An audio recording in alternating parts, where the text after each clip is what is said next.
আমার সঙ্গে এন্ট্রি ছিল, ও না মারলে আমি মেরে দিত। কল্যাণীর সীমান্তে শুট আউটের ঘটনায় পুলিশের জেলে গ্রেপ্তার হল মূল অভিযুক্ত সহ আরও দুজন। ধৃতদের এদিন কল্যাণী আদালতে তোলা হয়। জানা গেছে 28শে মে রাতে অজয় মাহাতো সহ একজন যুবক স্কুটি চালিয়ে বাড়ি ফিরছিল, তখন দুষ্কৃতীরা তাদের লক্ষ্য করে গুলি চালায়। গুলিবিদ্ধ হয় অজয় মাহাতো। সঙ্গে সঙ্গে তাকে আশঙ্কাজনক অবস্থায় হাসপাতালে নিয়ে যাওয়া হয়। গোটা এলাকায় ছড়িয়ে পড়ে উত্তেজনা। এলাকায় তৃণমূল কর্মী নামে পরিচিত অজয় মাহাতো। ঘটনার তদন্ত শুরু করেছে কল্যাণী থানার পুলিশ। এদিন মূল অভিযুক্ত বিশাল মাহাতো সহ আরও দুজনকে গ্রেপ্তার করে পুলিশ। পুলিশ সূত্রে জানা গেছে অভিযুক্ত বিশাল মাহাতো বর্ধমান থেকে এখানে এসেছিল। সে একজন নামকরা শুটার। টাকার বিনিময়ে সে নাকি খুন করে, তাকে টাকা দিয়েই ভাড়া করে নিয়ে আসা হয়েছিল। আরও দুই ধৃতের নাম অনিল ও জিৎ। তাদের তিনজনকে এদিন আদালতে তোলা হয়। আর এই ঘটনায় ব্যাপক চাঞ্চল্য দেখা দিয়েছে। আর এ নিয়ে আজকাল আগামী বিশেষ প্রতিবেদন। কল্যাণীতে শুট আউটে পুলিশের জেলে গ্রেপ্তার মূল অভিযুক্ত সহ 3।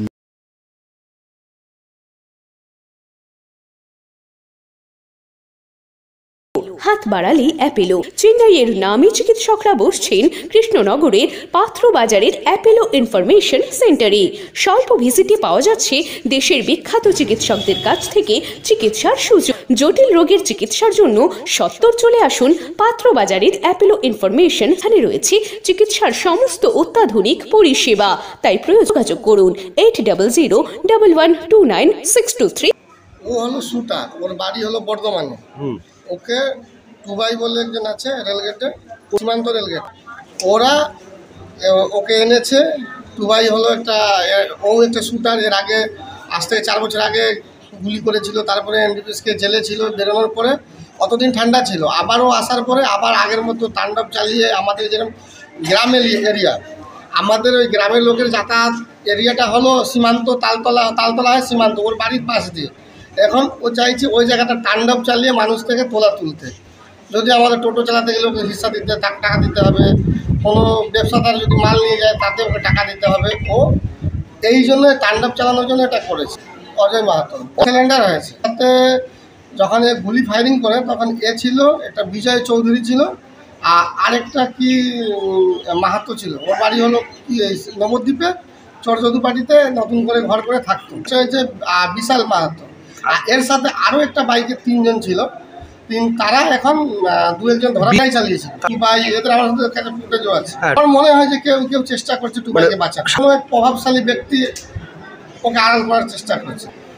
এখন অবধি তো আমার মনে হয়েছে যে আড়াল করার চেষ্টা কেউ করছে, কিন্তু এদের কোনো দল নেই, কোনো জাত নেই। এখানে কোনো আমাদের রাজনীতি কোনো ইয়েও এনেছে বর্তমান থেকে হায়ার করে, যেন আবার যেটা 5 বছর আগে একটা মানুষের ও ভয় দেখে টাকা তুলতো, সেই ইয়েটা তোলার জন্য।